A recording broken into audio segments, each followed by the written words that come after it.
It's Wednesday night after a long day, and the last thing you want to do is cook dinner from scratch. But you still want a satisfying, tasty meal without the guilt? Enter your freezer's sidekick, Cauliflower. From thin and crispy cauliflower crust pizzas to all-natural white meat chicken tenders and more, Cauliflower is gluten-free always, satisfies every craving, and is ready in minutes. Cauliflower is available in freezer aisles nationwide. Visit eatcauliflower.com/where-to-buy to find a store near you. The views and opinions expressed by guests on this podcast do not necessarily represent those of the podcast, its creators, or sponsors. If you would like to discuss a missing persons case on this podcast, please be sure to visit missingpersonspodcast.net. This episode may contain unsettling or disturbing subject matter. Listener discretion is advised.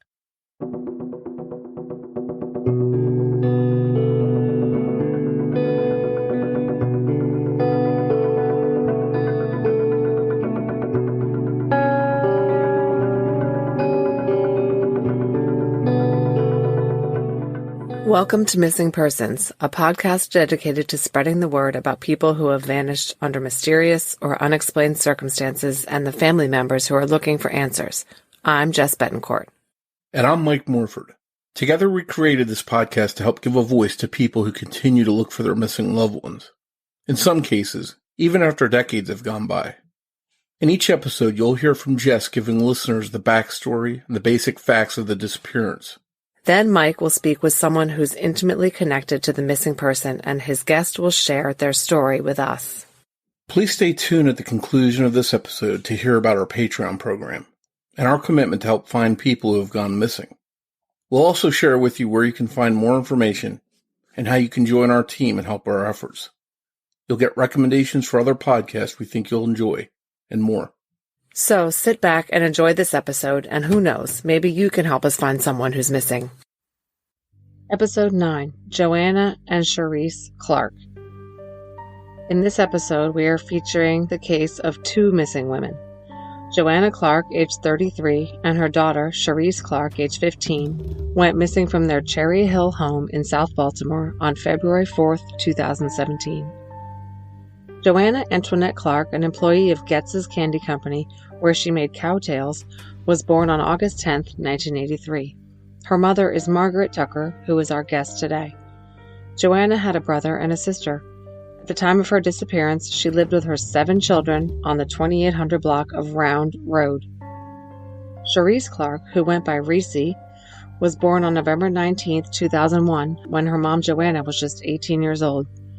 When she vanished, she was a student at Dr. Carter G. Woodson Elementary and Middle School in the Cherry Hill neighborhood of Baltimore. Her mother had split with Reese's father when Reese was very young.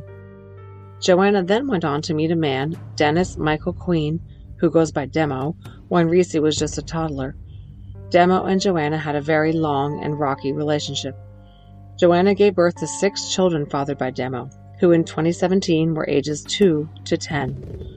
Reese, 5 years older than the oldest of her 6 half-siblings, was like a second mother to the kids. In fact, Reese was babysitting these 6 kids on that Saturday, February 4th, while her mom was at work. Demo no longer lived with Joanna, Reese, and the kids in their 2-bedroom apartment. He and Joanna had split after a turbulent 13 years. According to friends and family of Joanna's, Demo was abusive and violent toward her, and the relationship was quite volatile. In September of 2016, after repeated attempts to extricate herself from the relationship and kicking Demo out of the home, Joanna had managed to obtain a restraining order against Demo. On the form she filled out applying for the restraining order, she wrote, quote, "Dennis Queen keeps coming in my apartment with my key that he won't give back to me. He keeps threatening me, telling me he's gonna blow my brains out," end quote. As a direct result of the restraining order, Demo was obliged to stay away from his girlfriend and their 6 kids for a time. Joanna's family maintains that Demo abused and stalked her even with the restraining order in place, but also that he was abusive toward Reese, who was not his child. It's not clear exactly what was going on, but the family alleges that Demo had gone so far as to make sexual comments to Reese in the past, and that Reese was afraid of Demo. She refused to be at the house with him without her mother present. Reese had recently started sleeping in her mother's bed because she didn't trust Demo. The restraining order was still in effect in February 2017, but Joanna had relaxed the rules because she wanted the kids to see their dad, and she needed his help watching them. On Saturday the 4th, Demo came over to the apartment as he often did. He had stolen a key after Joanna had the locks changed and accessed the apartment at will, coming and going as he pleased. Joanna had told Demo he needed to retrieve all his belongings from the apartment by Saturday, or she would put them on the street. Demo kept stalling, putting off the removal of his things so he could continue to have an excuse to come over. And he was father to the 6 small kids he shared with Joanna, who needed help caring for them while she was at work. Demo did not have steady employment, so he was around, and Joanna would generally ignore him but would take advantage of his presence for childcare. When Demo arrived at the apartment after work that day, he found Shariece there with her 6 small half-siblings. After he arrived at the apartment on that Saturday afternoon, we have only Demo's word that Shariece left to go out with friends sometime between 4:30 and 5:30 p.m. We know that she did not like to be around him without her mom, so it makes sense that she would leave as soon as he arrived. Shariece posted a video of herself singing on Facebook around 3 o'clock or 3:15 that day, and her last known call was to her mother, who was at work and did not pick up. But no one reports seeing her after that point, so we can't verify that Shariece left or if she did, where she went. Shariece's phone last pinged sometime on Saturday afternoon or evening in downtown Baltimore. After that, it is not known what happened to her. None of her friends reported hearing from her that day or knowing where she had gone. Meanwhile, Joanna went out with a coworker that evening after getting off work. Afterwards, she called her friend Jessica Watson from a bus stop, saying she had been waiting for a while for a bus and asking for a ride. But she called right back, telling Jessica, never mind, the bus had just pulled up. The two hung up, with Joanna saying that she was heading home and would call Jessica later. This was reported to be around 11 o'clock p.m., and she sounded completely normal on the phone. Joanna never called Jessica back. Joanna didn't show up for her shift the following Monday, February 6th, at Guess's Candy Company. Joanna was a very reliable worker, so this was quite out of character for her, and her aunt, who was a co-worker, took notice. Joanna didn't show up the next day either, prompting her aunt to call Joanna's brother Alfred to ask if everything was all right. Alfred, in turn, called Joanna's best friend and confidant Jessica, asking if perhaps Joanna was with her. Jessica headed over to Joanna's apartment and found Demo's teenage son there with Joanna's 6 younger children. Neither Joanna nor Shariece was there with the kids, which was very unusual. Further, Demo's son told Jessica that Joanna hadn't been around all weekend. Jessica walked around the corner to Shariece's school, where she learned that Shariece had not been to school on Monday or Tuesday. So not only was Joanna unaccounted for, but her teenage daughter was as well. Jessica called Margaret, Joanna's mom, very upset and told her that the two were missing. They agreed to call the police, and Jessica reported Joanna and Shariece Clark missing to the Baltimore PD on Tuesday, February 7th. Police spoke with Demo, who had been in Joanna's apartment babysitting his 6 kids on the night of the 4th. He told police that he got drunk and fell asleep, waking around 11:15 when he heard someone enter the apartment. But he told investigators that he could not recall who had come into the house. He went back to sleep, he said, and when he woke up in the morning, neither Joanna nor Shariece were anywhere to be seen. They have never been seen again. After Joanna and Shariece were reported missing, the Baltimore PD tweeted on February 10th announcing that the mother and daughter pair was missing and asking people to be on the lookout for them. The tweet included pictures of the two and their physical descriptions. Soon thereafter, Baltimore PD spokesman T.J. Smith held a press conference about the disappearance. He said that all communication from both Joanna and Shariece ceased on the 4th of February. This was very unusual, because 15-year-old Shariece was an avid user of social media who posted several times every day. Other than the phone ping showing that Shariece's phone was downtown sometime that day, police had nothing. Joanna's brother Alfred Clark has given some media interviews about the case of his missing sister and niece.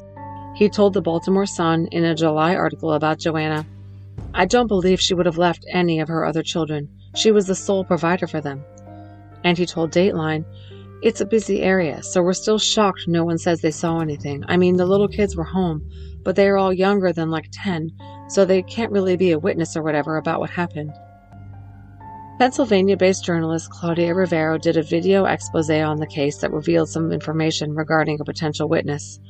Alfred told Mrs. Rivero that he does not believe that his sister or Reese ever left their apartment after the last sightings of them. Apparently, a neighbor of Joanna's told investigators that he was awakened in the middle of the night on February 4th by loud thumping noises, as if something or somebody was being dragged down the stairs. The Clark family believes that Demo was responsible for the disappearances of both Joanna and Reese, but neither Demo nor anyone else has been named a suspect or even a person of interest in the case. And Demo has denied having any knowledge of what happened to Joanna and Reese. In his on-camera comments to Claudia Rivero, he made inconsistent statements, saying that he didn't see Reese that day at all after he told the police that he did. Then he changed his mind and said on camera that he saw Reese on Saturday evening. He also said the restraining order was, quote, false, and that there were no issues between him and Joanna. But according to Mrs. Rivero's report, there was a hearing on the restraining order scheduled for February 8th, 4 days after Joanna and Reese were last seen. And Joanna had just notified Demo that he needed to remove his personal possessions from her apartment. The timing is interesting, to say the least.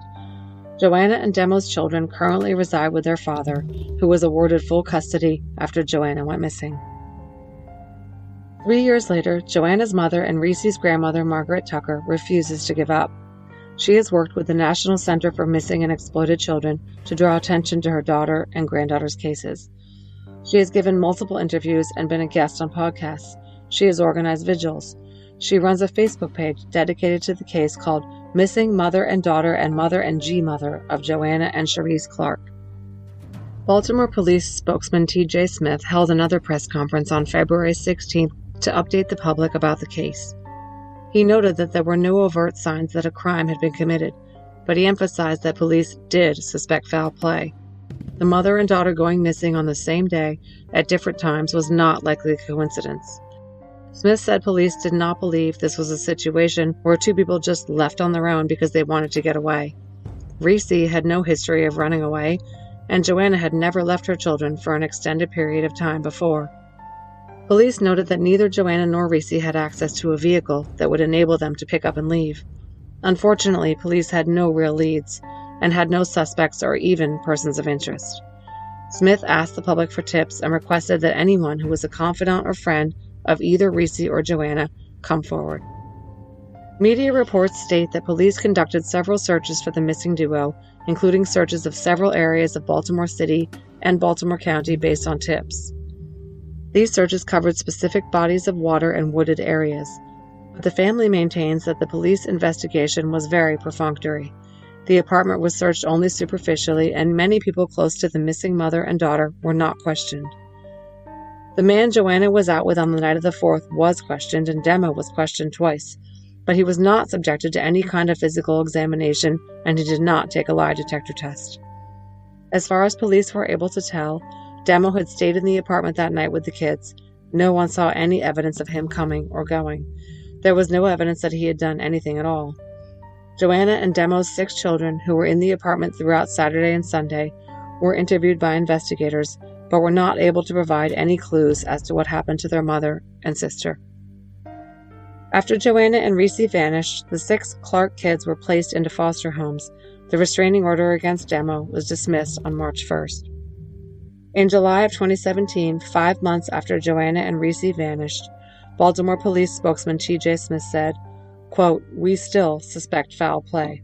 He announced that the BPD homicide unit was now investigating the case. He stated, quote, "We are not optimistic that either are alive at this point."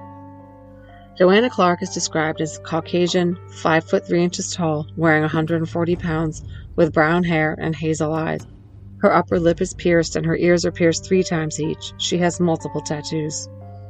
Shariece Clark is described as multiracial, 5 foot 4 inches tall, weighing 130 pounds, with black hair and brown eyes. She has pierced ears and a nose pierce. Joanna and Shariece remain missing persons. If you have any information about the disappearances of Joanna and Shariece Clark, please call the Baltimore Police Department at 410-396-2525 or Metro Crime Stoppers at 1-866-7-LOCKUP. Mike Morford sat down to talk with Margaret Tucker, Joanna Clark's mother and Sharice's grandmother for missing persons. That conversation is coming up after a word from our sponsors. It's Wednesday night after a long day, and the last thing you want to do is cook dinner from scratch. But you still want a satisfying, tasty meal without the guilt? Enter your freezer's sidekick, Cauliflower. From thin and crispy cauliflower crust pizzas to all-natural white meat chicken tenders and crowd-pleasing snacks, Cauliflower satisfies every craving. Cauliflower's products are your favorite comfort foods, but made better for you and gluten-free always. The best part? You don't have to sacrifice taste or time, so you can honor your cravings without compromising. Craving pizza? You can enjoy Cauliflower's delicious margarita pizza for only 370 calories for half the pizza. Looking for easy snacks that kids and adults alike will love? Cauliflower's baked, never-fried pizza snacks are nostalgia reimagined and ready in 5 minutes. Cauliflower's products are available in freezer aisles nationwide. Visit eatcauliflower.com/where-to-buy to find a store near you. Let's be honest. Most of us have a love-hate relationship with wired bras. We love the lift, but hate the digging. We love the support, but hate feeling trapped. Well, Knix just changed everything with FreeFlex, a wired bra actually designed to work with your body, not against it.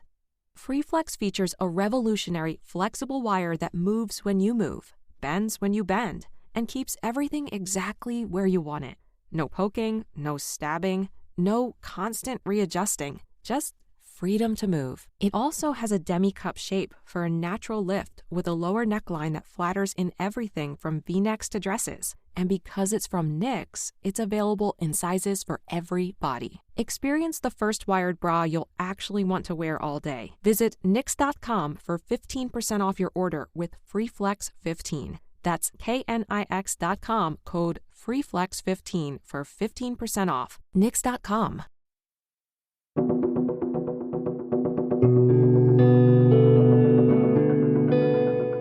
Hi, Margaret, and thanks for joining us on Missing Persons to discuss the disappearance of your daughter, Joanna, and your granddaughter, Shariece. Thank you so much, Mike. I really appreciate your help. Well, I know it's been a battle for you to get attention for these girls. You've really gone through a lot. It's very unusual when two different people that are connected to each other go missing at around the same time. And that happened to you. As I just mentioned, your daughter and your granddaughter have been missing since February 2017. How have you been holding up all this time, trying to juggle, doing your everyday life, but also trying to get the word out and trying to get attention on these girls? I don't know how I'm holding up. It's just been extremely hard the whole 3 years, because like I said, I'm on the phone, and I sit on my bed because it's just most comfortable and with paperwork around it, and I'm on the phone 24/7 trying to get some help. And the detectives, they just don't want to, they just ain't doing what they need to do. So this is almost like a job for you, essentially. Oh, it is. It's no other. I mean, it's like my life is just frozen. Right? I can't move forward, and I haven't moved forward because of this. Well, it's 24/7 for the last 3 years. There's I only sleep 10 minutes, 20 minutes at a time. I average about 2 hours at a time. So, then I'm up 4, 6, 8, 10 hours. I'm back at it on the web like a lunatic. I mean, this is just, I don't know how my brain hasn't snapped just looking on the web trying to get some help. Because it is just unreal. It's just totally unreal. And it takes up all your time.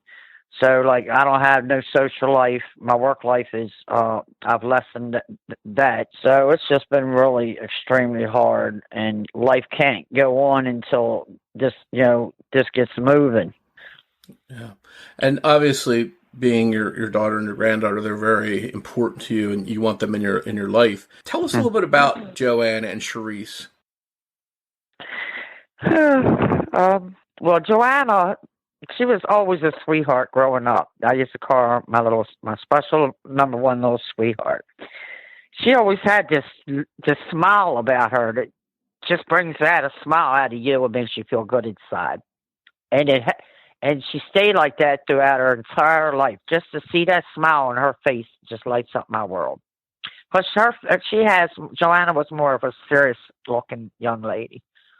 Where, you got your women who's more silly, I guess you could say, clowns around more, more high spirited. And she was a great mother. Oh my God, she was such a great mother. I really admired her, and I don't know how she did it, but she kept a cool head at it. That's what, like we would talk for hours and hours off end. I mean, and I would just always admire her because she would always have a cool, level head about herself. She struggled hard in the relationship of the one who actually is responsible. It was, trouble every couple days or every day, just about. So she had to struggle with that, being in a domestic violence.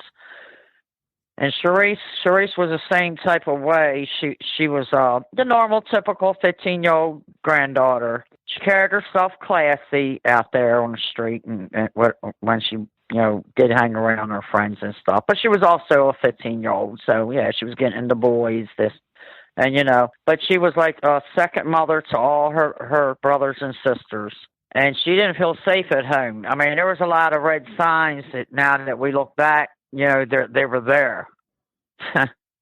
It's just unreal. I'm still having a hard time believing that this is reality. And they're not coming back. And it's just devastating still.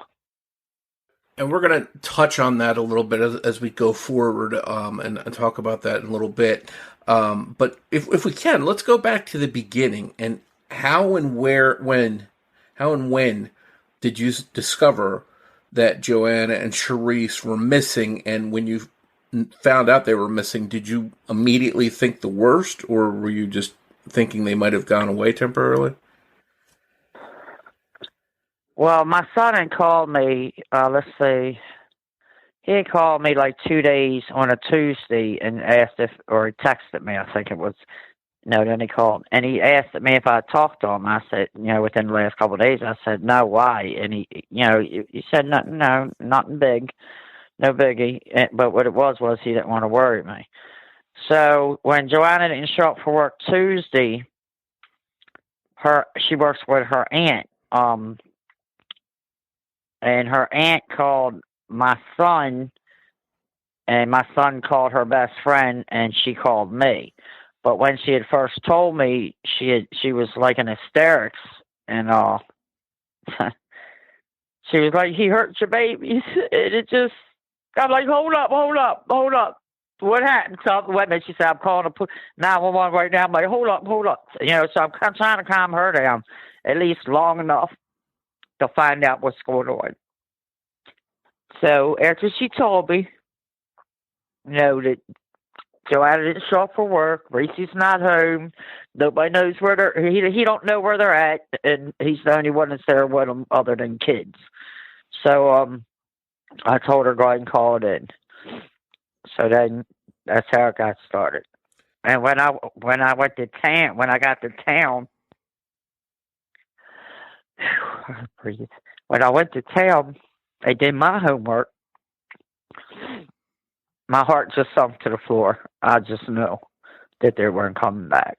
But I held on all this time, well, most of this time, to a mother's false hope. And there was a reason behind that, too, which I'm not ready to say publicly yet. But, and, like these last 6 months, it's been even more harder. Oh, my God, you think it can't get any harder, but it do.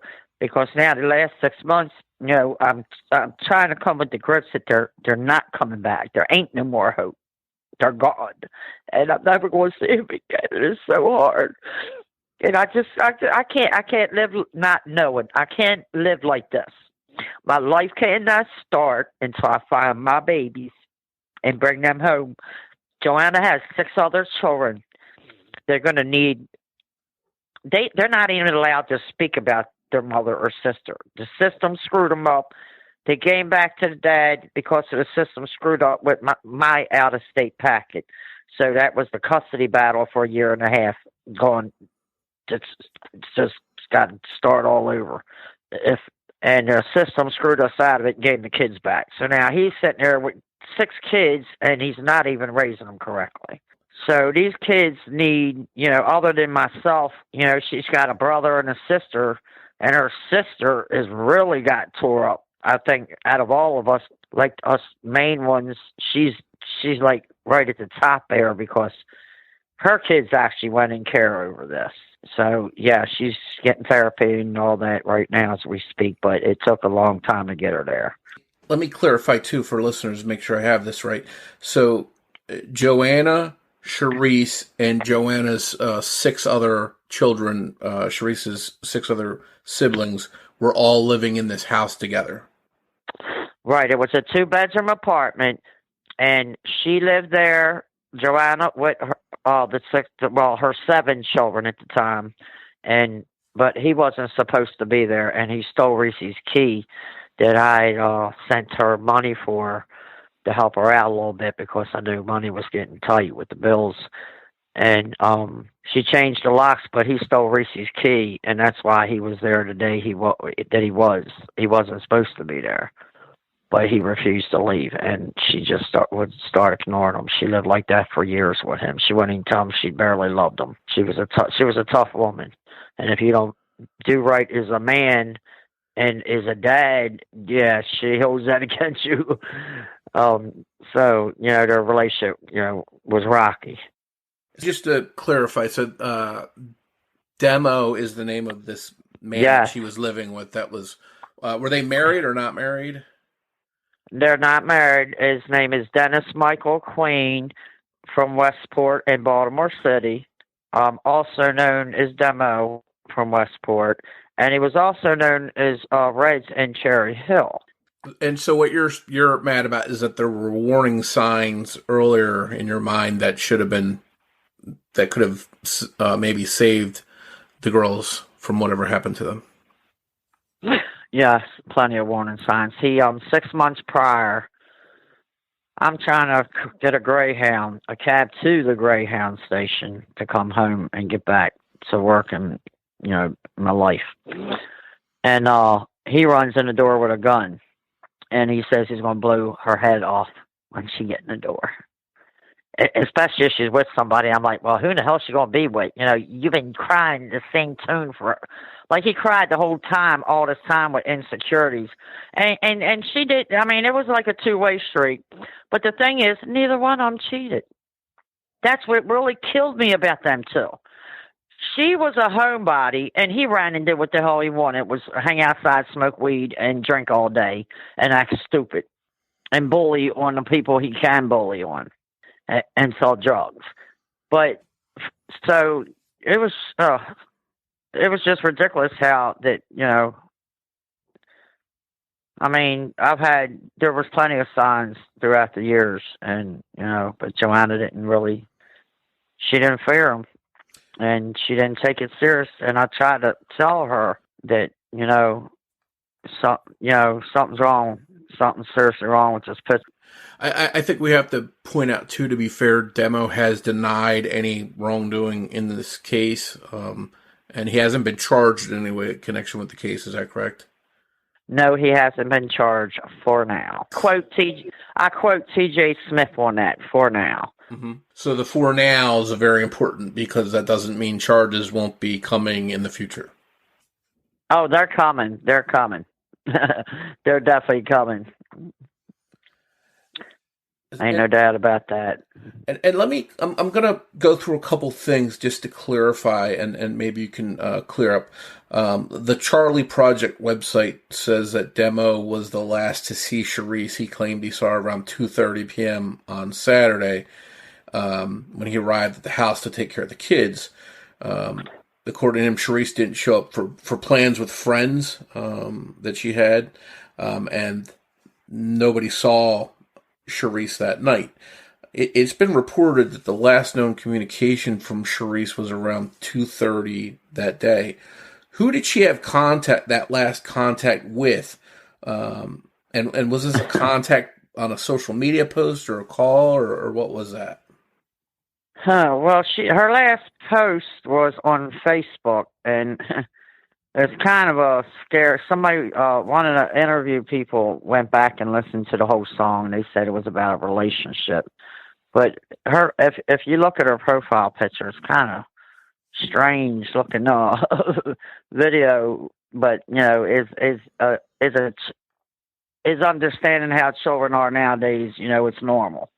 But yeah, she when the demo comes home, when he does come home from being out, she's ready to run out that door within 3 to 5 minutes.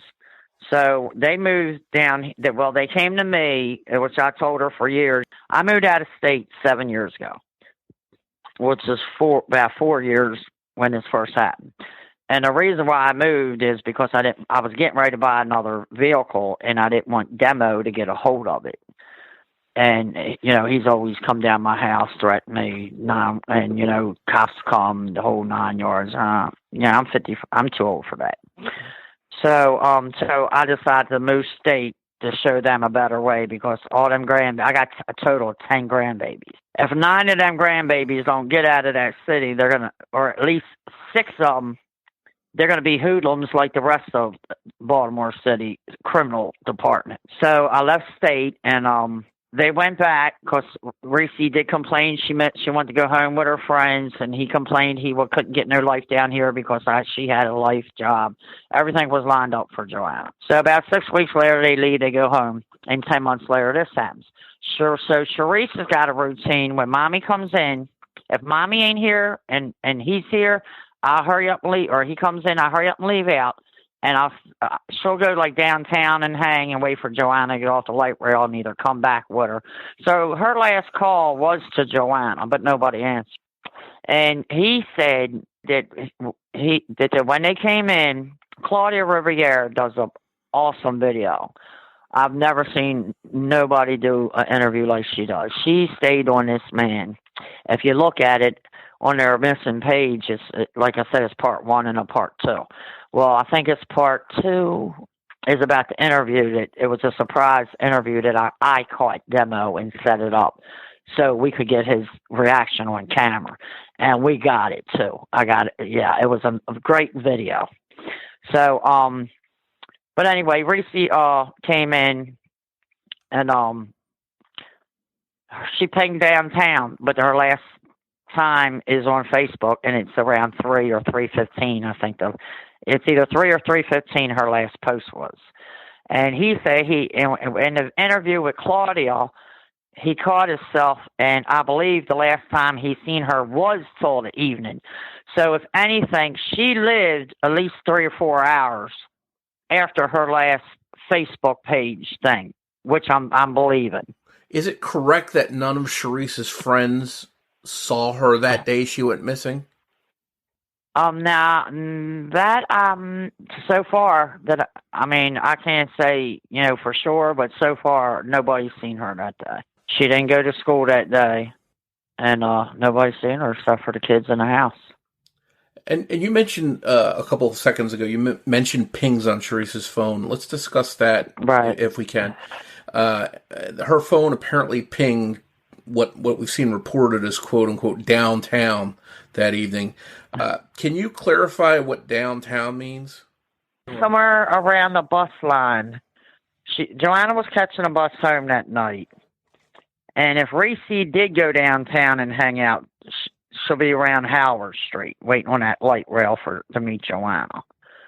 Now, if Reese was home, because sometimes Reese will go home if Joanna's going to be a little bit, because she'll know that Joanna's right behind her, so she'll try to get there around the same time so she ain't by herself there.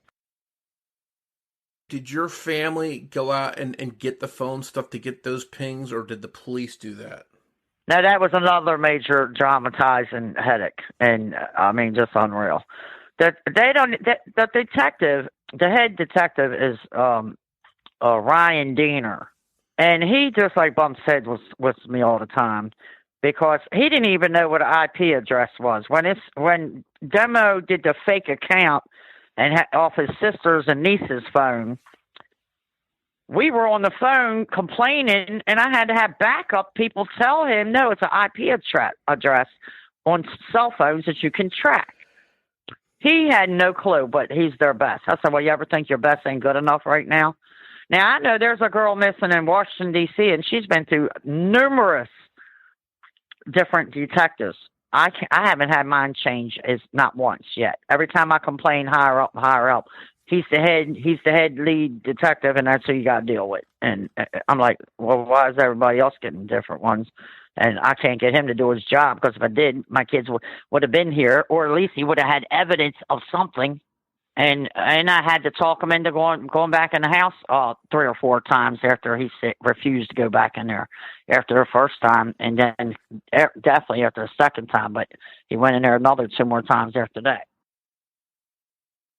And one other thing that I just wanted to see if you could clarify. You mentioned earlier that even with all these problems between Joanna and Demo, they didn't cheat on each other. But both the Charlie Project and Joanna's friend Jessica said that Joanna went on a date after work. Do you know if that's true, and if so, who she was with? And has that person, if there was someone she went on a date with, have they been questioned by police? Yes, they have. And yes, she was out. But that was, I've learned a lot through interviews and, going through what I'm going through. And that she should have never leaked that to the public. That wasn't, nobody's business. But yeah, she went out and Joanna came home, called Jessica, said, Jessica, I need a ride. Jessica said, okay. But then the bus came, and she's with her friend. So her and her friend go on a bus. She comes home, boom. She gets on the phone to her friend, says, yeah, I'm in the house, I'm safe, this, that, and the third. Next thing you know, she talks for a little bit, gets off the phone, and now she's just gone. This was a premeditated, long-term plan and rape and murder. And as you see, it became a double murder. One thing that's been reported, too, in a couple different places was that right before the girls disappeared, Joanna asked Demo to move out and that she was going to put his stuff out on the street. And she put a deadline. Is that true, do you know? Yes, that is true. See, the thing is, like I said, when she changed locks for the keys, he was in there getting some things one day, and he ended up stealing Reese's key, is what he did, because Joanna still had hers. So, a couple days goes by, whatnot. Well, he comes in there and he's acting, and he's doing the fake out thing of just fiddling around the house, so to speak, just so he can stall for time till you calm down and get off his case so he can stay in there or whatever. And so that's kind of like what he did. And she said, well, you got till Saturday or I'm putting it outside. And that's when they went missing. But he wasn't supposed to be there that week. She just didn't. She couldn't get rid of him. That's the problem. She could never get rid of him. He would stalk out in the woods. I mean, in the basement. He'd come in the basement, listen to us girls talk, and girls are talking. We're just talking normal stuff. There's no men involved. None of us, I mean, he was just ridiculous with it. But she would laugh and thought it was funny. Like a jealousy or something like that, in other words? Yeah, it was a jealousy. Yeah, like he's going to catch us up there talking about we're having affairs on all our boyfriends if we did have boyfriends at the time, because it's always us three. It's three, and then Jessica. Sometimes that's 4, but most time it's me, my daughter, and my other daughter. So it's always us three. We're a very close, tight family, us girls. It's Wednesday night after a long day, and the last thing you want to do is cook dinner from scratch. But you still want a satisfying, tasty meal without the guilt? Enter your freezer's sidekick, Cauliflower. From thin and crispy cauliflower crust pizzas to all-natural white meat chicken tenders and crowd-pleasing snacks, Cauliflower satisfies every craving. Cauliflower's products are your favorite comfort foods, but made better for you and gluten-free always. The best part? You don't have to sacrifice taste or time, so you can honor your cravings without compromising. Craving pizza? You can enjoy Cauliflower's delicious margarita pizza for only 370 calories for half the pizza. Looking for easy snacks that kids and adults alike will love? Cauli Power's baked, never fried pizza snacks are nostalgia reimagined and ready in 5 minutes. Cauli Power's products are available in freezer aisles nationwide. Visit eatcaulipower.com/where-to-buy to find a store near you. Let's be honest. Most of us have a love-hate relationship with wired bras. We love the lift, but hate the digging. We love the support, but hate feeling trapped. Well, Knix just changed everything with FreeFlex, a wired bra actually designed to work with your body, not against it. FreeFlex features a revolutionary, flexible wire that moves when you move, bends when you bend, and keeps everything exactly where you want it. No poking, no stabbing, no constant readjusting, just freedom to move. It also has a demi-cup shape for a natural lift with a lower neckline that flatters in everything from V-necks to dresses. And because it's from Knix, it's available in sizes for every body. Experience the first wired bra you'll actually want to wear all day. Visit Knix.com for 15% off your order with FreeFlex15. That's KNIX.com, code FreeFlex15 for 15% off. Knix.com. One thing that was mentioned too was the money that had been saving up for rent. Joanna had been saving up for rent, and it was $800 that was missing. Did she tell you that it was missing, or did you figure it out on your own somehow that it was missing? I did my homework and figured it out. Okay. Because, I mean, she turned up missing, so, naturally the money's missing. Oh, I'm sorry. We're going through emergency court hearings, and here comes Demo with brand new clothes on. That bum don't never buy nothing. For the last 20 years, he hasn't bought himself one piece of clothes. But she will buy him clothes now and then. Because a lot of men from Baltimore that live that type of lifestyle are like that. They never go out and buy clothes. If they see somebody on the street selling it, they might buy it from them just because it's there at the moment. For a moment, looking at other possible suspects, because I'm sure police looked at different people. Who was Sharice's birth father, and was he looked at as a suspect at all? Oh, no, he wasn't looked at, but when they finally found him, because he had went, Demo had smacked Shariece in Westport within like a couple years, just 2 years ago. It was within the last couple of years. And when he did, she called because she didn't have a great relationship with him, but every now and then she'd go over to grandmother would try to look out. And and bring her over there every once in a while or something. So when they did get a hold of him, he's unfortunately smoked some bad marijuana, and he don't even remember he's got kids right now because he came over after Demo smacked Shariece with a gun. And what's really weird is I had people. I still have people till this day, and yeah, I am bold to say it all. Because I have nothing to hide, and it's wrong what you did to my girls. Oh, so he came over with his gun, and him and Demo had words, but nothing came of it. But yeah, see, Demo's the type he's not used to people not fearing him. People like a real man comes to him. Yeah, well, you ain't supposed to talk to these females like this. You need to or try to talk some sense into them, or even cuss and fuss back with them over it. He's not used to them type of people. So, in his little world, he's a control freak. He's a narcissist. So, yeah, I still get people now to this day, and only if you know how hard it is, they say, Ma, let me take them out. Ma, let me get your numbers. Here, take my number, Ma. I'll be like, no, I put my hands up. Don't give it to me. Get away from me. I have to eat them like they're poison. Because they still are asking me to this day, let me go take this man out. He took your kids. We knew your kids. We loved your kids, or your kids are our friends, or whatnot, whatever the case may be, because it's from all angles. Every time I come to town, I'm here, and I'd be on a bus, strangers asking, oh, well, they heard about the case, and now we're on the bus talking about, hey, want me to take them out? I'm like, no. And the funny part about this thing is, Mike, it's really weird because this idiot, and I can call him that because I got bigger words for you. But this idiot actually thinks I want him to be guilty. If that's the case, I would have let them take care of you years ago when I kept saying no and my Charles would still be alive, and I regret that till this day. But so really, I saved his life multiple times. I counseled him for like 10, 15 years. You know, whatever you do, don't hurt my girls. Well, it was Joanna, because she don't think he's going to hurt a kid.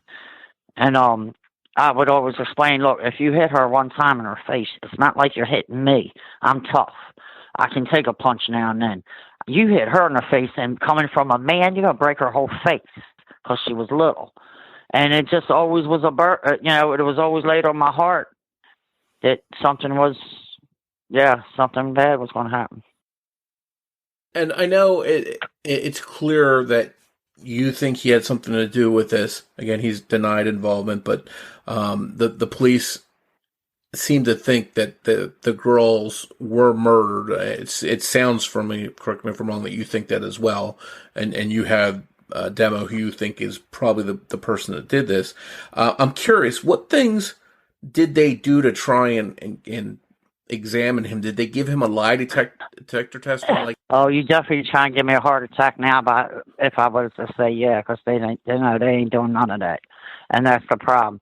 They didn't check under his nails. My girls were fighters. So I'm just now also figuring out a little bit more, which I know mostly everything, but it's going to be a few details that I'm sure, if the truth ever does come out, which I hope it does, that, I might hear a few, one or two little details. No. So anyway, no, the detectives just, oh my God, where do I start with them? They're just, they're not listening. They don't do the job. And even he said that they don't go bother him. They don't go ask him no more questions or nothing. They interviewed him twice. He refused the lie detector test. And his brother, don't ask me why his brother volunteered to take one. Because I live out of state now, so I don't know what the talk was in the neighborhood. But believe me, they were talking, because even his best buddies talk behind his back still to this day, and will tell you things that you ain't supposed to know, or he don't want you to know. But his brother took a lie detector test, and he was too high for them to give him to him the first time. The second time, he was still a little high, but they gave it to him, and it was inconclusive. Now, his brother had a car, and there is a chance that it could have been. It's a possibility it could have been involved in getting rid of their remains or bodies, or whatever you want to call it, or however But in my heart, nah, he was smart. He did that shit by himself. He did it all by himself. But if he could have said, hey, I need a ride to take my luggage over, my belongings at our house. And it could have been 2 dead bodies in there. And the driver wouldn't have known it. They would have thought it was property. But yeah, he won't take the lie detector test. He lured up. They almost got a confession out of him. And I don't know why they didn't continue on until they got it. Because if you was that close, why did you give up? So it's just like I'm always bumping heads with the detective. Like right now, I'm ready to call him again, but I know he's going to tell me the same old thing. What would you like to see them do differently? Is there something that you think would be more helpful if they did it? Yes. And what would that be? Searching where I believe their bodies are. Getting search warrants and actually doing searches. And searching where I believe I know where their bodies are. But legally, it's like, I mean, this detective, I don't know what's wrong with him, or if it's just our personalities, because, sometimes my personality draws that out of people. And he acts like he don't even know how to get a warrant to make you go do anything. I'm like, okay, well, you get a warrant for that. Oh, no, we don't do that. Well, what do you mean you don't do that? Yeah, you do. I'm like, all right, if you need to go search a house, like go search my house, go search their house, their old houses. That's what, But it's just everything I tell him to do, he acts like he has no clue and never heard, like he's not even in law enforcement. I'm not in law enforcement, but I know more than you do. And that's where we bump heads at, because I tell him that. I guess it feels on your end that they're not doing all they can be doing, or they're doing some things that just they should be doing other things. Exactly. Yeah.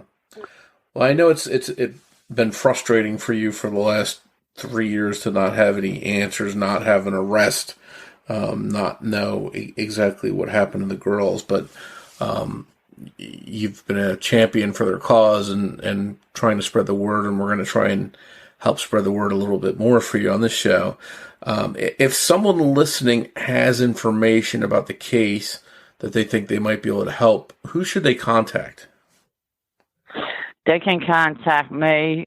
They could go to their missing mother and daughter and mother and G-mother of Joanna and Shariece Clark is the name of their missing page. They could contact me through there, or they could contact the Guardian Angels, Marcus Stratus Dent. If anybody out there has got any information, guys, I desperately need your help. I cannot go on the rest of my life like this. That's why I'm doing the things I'm doing as of now. Enough is enough. It's been 3 years. It's time to bring my babies home. So, we put them to rest and get past this part of it and try to salvage some type of learning how to live with them on a spiritual note instead of in the physical. Yeah. Which that's the trick that you'll never get right. And even if they are deceased, you want to be able to give them a proper memorial, proper burial, I assume. Of course, because like I was saying, there's like I got a granddaughter now saying that when she get big, it breaks my heart. When she get big, she's going to search the world to find her aunt and niece because she knows we're not getting no help. This child is between 5 and 10. So, you got 9 other grandbabies that are still to this day praying behind closed doors or behind people's ears or eyes that they can't see or hear. And they're praying for them to come home. And it breaks my heart that nobody can sit there and talk to these kids and get them the right counsel that they help, that their need. They say, hey, most likely, they're not coming home. But how do you tell a child that? So now these kids have got to go on for years without being talked about. Their brother, their sister, and their mom disappearing on them. So they don't know, God knows what to think. And now they're living with the man that half of them probably think he did do it. So, yeah, there's some scared kids up in that house. So, and you gave 5 kids, 5 boys and 1 girl. No, it's tragic all the way around because now these kids are without 2 people that they love in their life, and if you're right, they're living in a bad situation, so they're victims too in this sense. Yeah, and the thing is, they love their mama. Their mama was, like I said, she was a real good mother, and. For her to just disappear was very devastating to them. They're drawn back. Some of them are drawn back, and they're getting psychological issues. And the longer they're with him, the more they're going to get. And next thing you know, they're going to be out there like everybody else. But I'm here to stop that. I'm still here to stop that, and that'll be for another interview.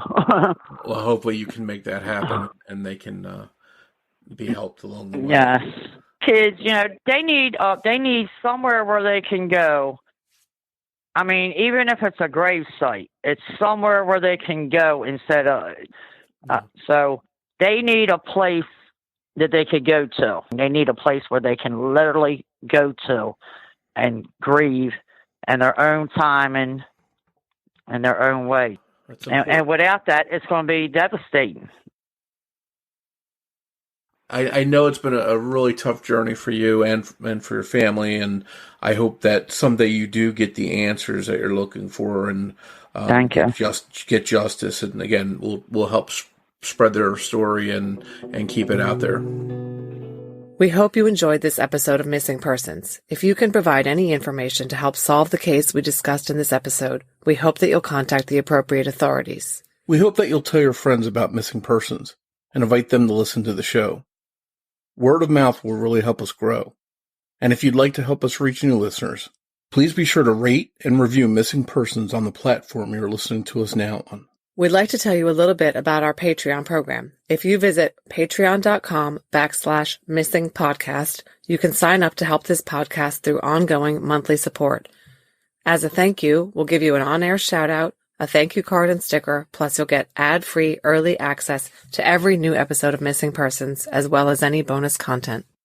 Your Patreon support also goes directly towards helping the missing, because every dollar that we earn through Patreon will be split with two worthwhile causes that benefit the efforts to bring missing people home: CharlieProject.org and Private Investigations for the Missing. Your Patreon support will really go a long way towards helping. We hope you'll consider supporting the show. Just a reminder, new episodes of Missing Persons drop every other Saturday. If you want to find us on social media, you can search Facebook for Missing Persons Podcast. We're also on Twitter with the handle @missing_pod. And of course, you can always find us on our website, missingpersonspodcast.net. On behalf of Jess Betancourt, this is Mike Morford, saying thanks, and we'll see you next time on Missing Persons.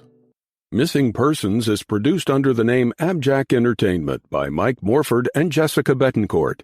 It's hosted by Mike Morford and Jessica Betancourt, with writing and research by Jessica Betancourt and editing by Mike Morford. Be sure to listen every other Saturday for an all-new episode of Missing Persons.